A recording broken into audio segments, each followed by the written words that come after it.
यानी पूर्व मंत्री दीपक जोशी आपके सामने मैदान में कांग्रेस प्रत्याशी बनाए गए हैं, क्या कहेंगे? मैं किसी प्रकार की चुनौती नहीं मानता।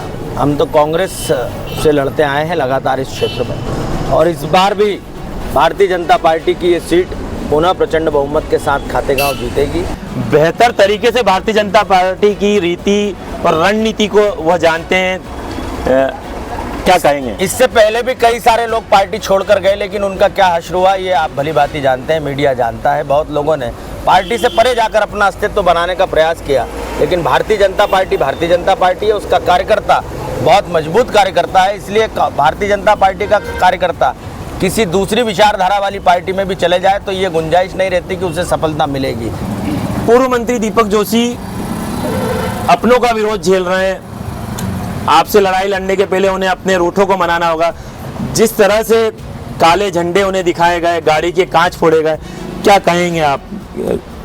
देखिए, हर राजनीतिक दल में जो स्थानीय कार्यकर्ता होता है उसे टिकट मांगने का अधिकार होता है। कांग्रेस के बारे में मैं कुछ कहना नहीं चाहता, लेकिन यहाँ के स्थानीय नेताओं ने भी पार्टी से टिकट की मांग की थी। अब वो पार्टी का निर्णय है, उन्होंने जिन कारणों से भी दीपक जोशी जी को यहाँ से टिकट दिया हो। लेकिन स्वाभाविक है, स्थानीय स्तर पर जो लोग टिकट के लिए प्रयास कर रहे थे, लंबे समय से कांग्रेस की राजनीति क्षेत्र से कर रहे थे। पहले दीपक जोशी का ये कहना था कि जो पोस्टर लगाए गए हैं वो भारतीय जनता पार्टी ने लगाए हैं, लेकिन अब जब सड़क पर विरोध देखने को मिल रहा है तो क्या ये कांग्रेसी कार्यकर्ता है या गुंडा तत्व, जिस तरह से विरोध सामने आया है? देखिए, क्षेत्र की जनता सब जानती है, हमने कभी विपक्ष का अनादर नहीं किया। लोकतंत्र में एक मजबूत विपक्ष होना आवश्यक है। जिन्होंने हल्के स्तर के आरोप लगाए, लेकिन खातेगांव विधानसभा की जनता 3 दिसंबर को जब मतदान के परिणाम खुलेंगे तब जवाब मतदान के रूप में उनको पता लग जाएगा कितने प्रचंड मतों से भारतीय जनता पार्टी यहाँ से जीती है। कितने आश्वस्त है अपनी जीत को लेकर? क्या पूर्व मंत्री दीपक जोशी को चुनाव में पटकनी दे पाएंगे? 100% भारतीय जनता पार्टी इस विधानसभा क्षेत्र से जीतेगी। नमस्कार, मैं हूं शकील खान। इस वक्त हम मौजूद है देवास जिले की हाई प्रोफाइल सीट बन चुकी खातेगांव विधानसभा क्षेत्र में, और हमारे साथ बातचीत करने के लिए मौजूद है लगातार 2 बार के भाजपा विधायक और तीसरी बार भारतीय जनता पार्टी ने जिस चेहरे पर भरोसा जताया है वह है आशीष शर्मा। आशीष भैया, एमपी तक में आपका स्वागत है। नमस्कार शकील भाई। लगातार तीसरी बार चुनावी मैदान में, लेकिन इस बार लड़ाई परिवार से ही निकले चेहरे से होगी। यानी पूर्व मंत्री दीपक जोशी आपके सामने मैदान में कांग्रेस प्रत्याशी बनाए गए हैं, क्या कहेंगे? मैं किसी प्रकार की चुनौती नहीं मानता। हम तो कांग्रेस से लड़ते आए हैं लगातार इस क्षेत्र में, और इस बार भी भारतीय जनता पार्टी की ये सीट पुनः प्रचंड बहुमत के साथ खातेगांव जीतेगी। कांग्रेस इस क्षेत्र में ना तो मतदाताओं के बीच उसकी पकड़ है और ना ही उनका विश्वास कांग्रेस की नीतियों पर है। भारतीय जनता पार्टी को परंपरागत रूप से वोट देने वाला ये खातेगांव विधानसभा क्षेत्र है। पिछले 10 वर्षों के विकास कार्यों की बदौलत फिर से भारतीय जनता पार्टी को सीट मिलने वाली है। लेकिन आपको नहीं लगता है कि आपके ही कुनबे से निकले पूर्व मुख्यमंत्री के सुपुत्र रहे, शिवराज सरकार में मंत्री रहे, बेहतर तरीके से भारतीय जनता पार्टी की रीति और रणनीति को वह जानते हैं, क्या कहेंगे? इससे पहले भी कई सारे लोग पार्टी छोड़कर गए, लेकिन उनका क्या हश्र हुआ ये आप भली भांति जानते हैं, मीडिया जानता है। बहुत लोगों ने पार्टी से परे जाकर अपना अस्तित्व बनाने का प्रयास किया, लेकिन भारतीय जनता पार्टी है, उसका कार्यकर्ता बहुत मजबूत कार्यकर्ता है। इसलिए भारतीय जनता पार्टी का कार्यकर्ता किसी दूसरी विचारधारा वाली पार्टी में भी चले जाए तो ये गुंजाइश नहीं रहती कि उसे सफलता मिलेगी। यहाँ भारतीय जनता पार्टी का बहुत पुराना काम है, मजबूत काम है, इसलिए भारतीय जनता पार्टी यहाँ से जीतेगी। बिल्कुल, देखा आपने, इन्होंने कहा कि क्या हश्र हुआ है जो पार्टी छोड़कर गए हैं, आप बेहतर तरीके से जानते हैं। इसी पर हम अगला जो सवाल होगा वो करेंगे कि पूर्व मंत्री दीपक जोशी अपनों का विरोध झेल रहे हैं। आपसे लड़ाई लड़ने के पहले उन्हें अपने रूठों को मनाना होगा। जिस तरह से काले झंडे उन्हें दिखाए गए, गाड़ी के कांच फोड़े गए, क्या कहेंगे आप? देखिए, हर राजनीतिक दल में जो स्थानीय कार्यकर्ता होता है उसे टिकट मांगने का अधिकार होता है। कांग्रेस के बारे में मैं कुछ कहना नहीं चाहता, लेकिन यहाँ के स्थानीय नेताओं ने भी पार्टी से टिकट की मांग की थी। अब वो पार्टी का निर्णय है, उन्होंने जिन कारणों से भी दीपक जोशी जी को यहाँ से टिकट दिया हो। लेकिन स्वाभाविक है, स्थानीय स्तर पर जो लोग टिकट के लिए प्रयास कर रहे थे, लंबे समय से कांग्रेस की राजनीति क्षेत्र से कर रहे थे, उनको दुख होना स्वाभाविक है।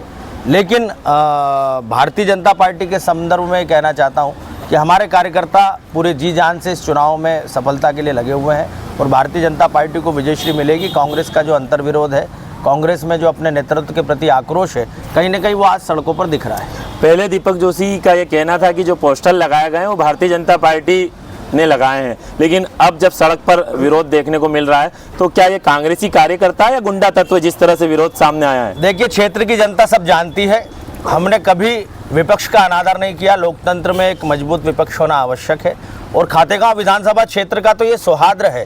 आपने देखा होगा पूरे देवास जिले में अन्य कई कांग्रेस भाजपा के कार्यकर्ता आमने सामने होते हैं, लेकिन हमारा आपस में बहुत अच्छा संवाद है। जनहित के मुद्दों पर हम सब बात करते हैं और हमारे व्यक्तिगत संबंध भी बहुत अच्छे हैं।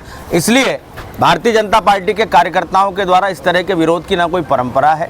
अपनी ही पार्टी के कार्यकर्ताओं के द्वारा जो विरोध किया जा रहा है उसे तोड़ मरोड़ कर भारतीय जनता पार्टी की ओर मोड़ देना, ये कांग्रेस की एक सोची समझी चाल है। और क्षेत्र की जनता ये सब चीज़ें जानती है कि भारतीय जनता पार्टी कैसी है, उनका विधायक कैसा है। बिल्कुल, क्षेत्र की जनता जानती है कि भाजपा कैसी है और विधायक कैसा।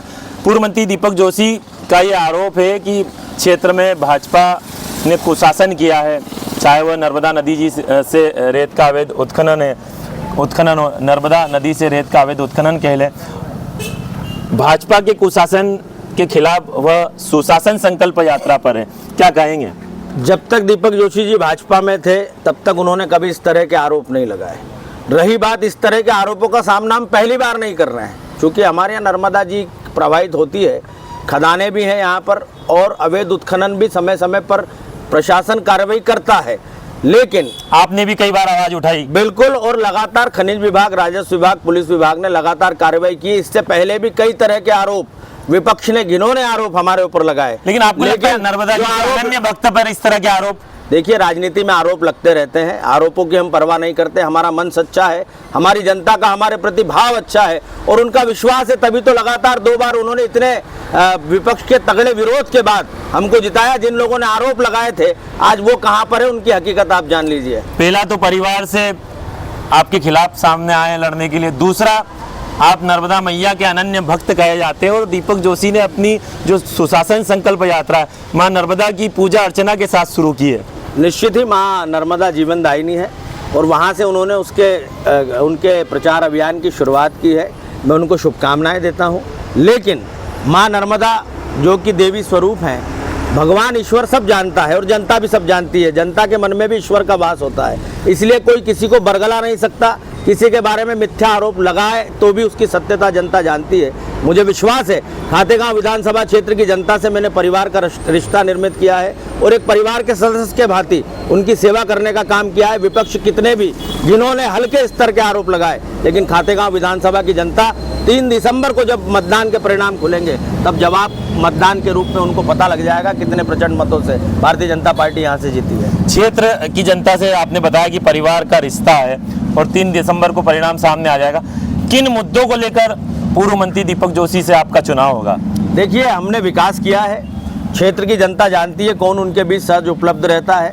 दीपक जोशी जी जहाँ से चुनाव लड़कर आए हैं, वो चाहे बागली हो, चाहे वो हाटपिपलिया हो, आज वो मेडिकल कॉलेज की बात करते हैं। वो जब मंत्री थे तो स्वयं मेडिकल कॉलेज खुलवा सकते थे, क्यों नहीं हाटपिपलिया में खुलवाया, क्यों नहीं बागली में खुलवाया? वहाँ की जनता भी जवाब देगी, जिन्होंने उनको एक विधायक के रूप में काम करते देखा है। मुझे उनके बारे में कुछ नहीं कहना, वो जैसे आए हैं वैसे ही यहाँ से चले जाएंगे। भारतीय जनता पार्टी यहाँ से जीतती आई और जीतती रहेगी। फिर भी क्या विकास किए पिछले 10 सालों में? जैसे कोई विकास काम से लेकर जनता के बीच आप जाएंगे।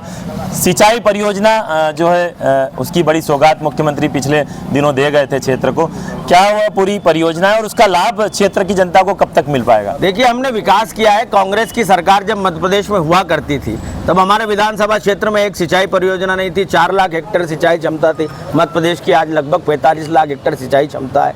सिंचाई परियोजनाएं हमने दी हैं, सड़कें हमने दी है, सीएम राइस के 2 स्कूल यहाँ पर खुले हैं, कॉलेज बिल्डिंग दोनों नहीं बनी है, हॉस्पिटल बिल्डिंग नहीं बनी है, खिलाड़ियों के लिए खेल का स्टेडियम बन रहा है, बैराज डैम हमने बनाए हैं और समूह पेयजल योजना जो हमारे विधानसभा क्षेत्र के 229 गाँवों की 610 करोड़ रुपए की है, उसका काम भी विधिवत शुरू होने वाला है। ऐसे विकास के जो कई सारे काम हैं, प्रधानमंत्री आवास से लेकर गरीब को राशन से लेकर लाडली बहना को लगभग 60,000 लाडली बहना मेरे विधानसभा क्षेत्र में, क्या ये विकास नहीं है? विकास दिखता है। राहुल गांधी भी जब इस भारत जोड़ो यात्रा के लिए निकले थे तो वो जहाँ से गुजरे होंगे वहाँ पर उनको पक्के मकान दिखे होंगे, क्योंकि उन्होंने पहली बार भारत की गलियों की खाक छानी, इसलिए उसके पहले का भारत उनको नहीं पता है। लेकिन जहाँ पर झोपड़ी झोपड़ियाँ थी आज वहाँ पक्के मकान है, जहाँ कच्ची सड़कें होती थी वहाँ आवागमन के साधन है, पक्की सड़कें हैं, जहाँ पर चिमनी और लालटेन में गरीब अपना जीवन गुजर बसर करता था, आज उसके घर 24 घंटे लाइन मिल रही। जिस गरीब के बच्चे माता पिता के साथ मजदूरी करते थे, स्कूल नहीं जाते थे, आज वो सरकार के द्वारा मिल रही किताबें, ड्रेस और मध्याह्न भोजन और साइकिल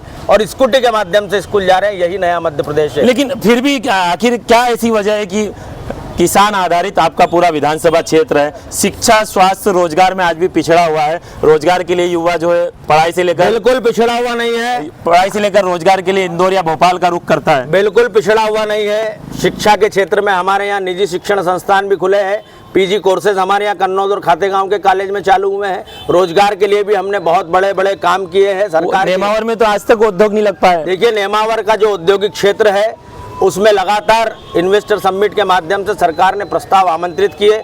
अभी एक कंपनी वहां पर प्रारंभ हुई है, आने वाले समय में 4 कंपनियां वहां पर और आने वाली है, क्योंकि जब 4 लेन की कनेक्टिविटी हमारी संदलपुर फाटे से बाड़ी बरेली की हो जाएगी, इंदौर बैतूल नेशनल हाईवे का 4 लेन का काम पूरा हो जाएगा, रेल लाइन का काम भी 2025 तक पूरा हो जाएगा। जब आवागमन के इतने साधन उपलब्ध होंगे तो राष्ट्रीय अंतर्राष्ट्रीय स्तर की कई कंपनियां यहाँ पर आएंगी। थोड़ा इंतजार जरूर, समय जरूर लग रहा है, लेकिन आने वाले समय में उद्योगों का जाल भी यहाँ पर बिछेगा। थोड़ा इंतजार जरूर हो रहा है, लेकिन उद्योगों का जाल बिछाने की बात की जा रही है। कितने आश्वस्त है अपनी जीत को लेकर? क्या पूर्व मंत्री दीपक जोशी को चुनाव में पटकनी दे पाएंगे? 100% भारतीय जनता पार्टी इस विधानसभा क्षेत्र से जीतेगी। हम लगातार 5 साल काम करते हैं, चुनाव को देखकर लोगों के बीच नहीं जाते, चुनाव को देखकर अपनी योजनाएं नहीं बनाते। जो 12 महीने क्षेत्र की जनता के लिए खड़ा रहता है, जनता भी जब समय आता है तब उसका साथ नहीं छोड़ती। यही अटल सत्य है। और ये आशीष शर्मा का चुनाव नहीं है, ये क्षेत्र की जनता और कार्यकर्ताओं का चुनाव है। उसे तय करना है कि जो उसके बीच में रहता है उसको आशीर्वाद देगी, जो सिर्फ चुनाव के लिए उनके बीच आया उसको आशीर्वाद देगी। तो देखा और सुना आपने, ये थे लगातार तीसरी बार भारतीय जनता पार्टी के प्रत्याशी बनाए गए 2 बार के भाजपा विधायक आशीष शर्मा।